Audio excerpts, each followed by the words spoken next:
માળિયાડી તાલુકાના અકાળા ગામે સુપ્રસિદ્ધ લીમડાવાળા હનુમાન મંદિરે ત્રિદિવસીય મારુતિ મહાયજ્ઞ સાથે હનુમાન જયંતિનો શુભારંભ। સમગ્ર દેશમાં હનુમાન જયંતિની ઉજવણી થઈ રહી છે, ત્યારે માળિયાડીના તાલુકાના અકાળા ગામે સુપ્રસિદ્ધ લીમડાવાળા હનુમાન મંદિરે ત્રિદિવસીય મારુતિ મહાયજ્ઞ સહિત વિવિધ ધાર્મિક કાર્યક્રમો સાથે આજથી હનુમાન જયંતિ કાર્યક્રમનો શુભારંભ થયો છે। પહેલા દિવસે વાજતે ગાજતે મુખ્ય બજારોમાં થઈ હનુમાન મંદિર સુધી ધજા યાત્રા નીકળી હતી અને આ કાર્યક્રમમાં ખાસ પધારેલા બલિયાવડથી આઈશ્રી દેવલમાં તેમજ આઈશ્રી સોનલમાં તેમજ ચોરવાડથી જીતુ આતા તેમજ ભગવાનજીભાઈ ભગત તેમજ શ્યામદાસ સહિતના પધારેલા સંતો મહંતો આશ્રીઓનું સામૈયું કરવામાં આવ્યું હતું। તેમજ દેલવાડામાં જીતુ આતા સહિતના હસ્તે યજ્ઞકુંડમાં આહુતિ આપી ત્રિદિવસીય મારુતિ મહાયજ્ઞની શરૂઆત કરવામાં આવી હતી। મોટી સંખ્યામાં ધર્મપ્રેમી જનતાની હાજરી લઈને વાતાવરણ ધર્મમય બની ગયું હતું। જયકેશની ગુજરાતી સાથે પ્રતાપ સિસોદિયા, માળિયાહાટીના ગામ અકાળા, તાલુકો માળિયાહાટીના, જિલ્લો જુનાગઢ।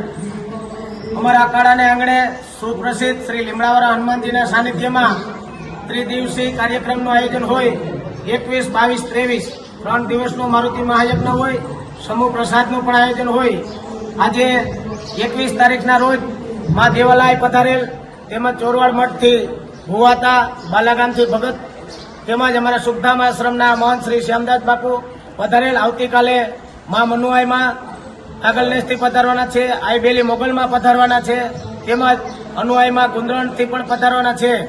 તેમજ ભક્તિમય રીતે અકાળાને આંગણે અમારો કાર્યક્રમ 3 દિવસનો હોય। આજુબાજુ વિસ્તારની તમામ ધર્મપ્રેમા જનતાને ભાવભર્યું અકાળા ગામ વતી આમંત્રણ પાઠવ્યું છે। મહાપ્રસાદનું પણ આયોજન હોય અને સુપ્રસિદ્ધ લીમડાવાળા હનુમાનજીના સાનિધ્યમાં રોજ હજારો માણસો પ્રસાદ લેતા હોય। તેમજ દર શનિવારે અમારા હનુમાનજીના આંગણે એટલે કે હનુમાનજીના સ્થાને 1500 થી 2000 માણસ દર શનિવારે આવતું હોય। 700 થી 1000 માણસ પગપાળા આવતું હોય।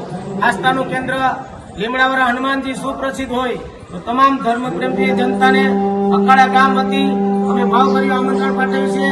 23 તારીખના મંગળવારના રોજ લોક ડાયરાનું આયોજન પણ કરેલ છે। તેમાં હરેશદાન સુરુ, તેજલબા દરબાર, નીતાબા સિસોદિયા, શ્યામદાસ બાપુ તેમજ નામી અનામી કલાકારો પણ આવવાના હોય તો તમામ આજુબાજુ વિસ્તારની ધર્મપ્રેમી જનતાને ભાવભર્યું આમંત્રણ પાઠવવામાં આવે છે।